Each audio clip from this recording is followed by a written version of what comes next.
একজন কৃষক, আমার ক্ষেতের মধ্যে বিশাল পানি, অনেক পানি, ঝড় তখন হইতেছে, জমিতে যে ফসল আছে নষ্ট হইতেছে, লাল হইতেছে, জমি নষ্ট হইতেছে।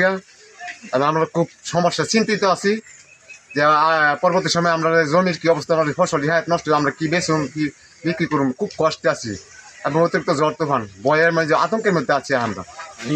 কারেন্ট নাই, মোবাইলে চার্জ দিতে পারি না, এত কাকরল লাল হয়ে গেছি, পাইকা যাইতেছে, আইডিও কাটবার সিস্টেম পাইতেছি না।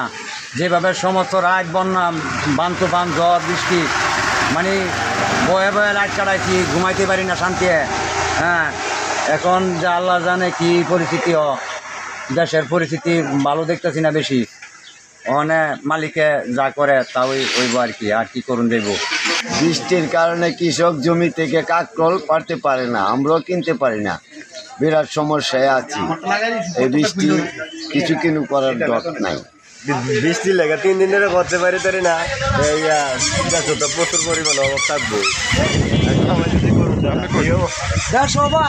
বৃষ্টির কারণে আমরা কোনো সহজতা পাইতেছি না। বৃষ্টির কারণে অনেক ভোগান্তির মাঝে আছি, ওখানে কাজ কাম নাই, আজারে বসে থাকতে আর ভালো লাগতেছে না।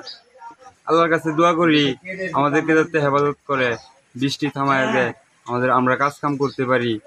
সামনে ঈদ আসতেছে, কাজ কাম করার দরকার। এই কারণে করতে পারতেছি না, প্রচুর বৃষ্টি, আলাদা হেফাজত করে নাই, নেট নাই, ভূগন্তর মাঝে আছি।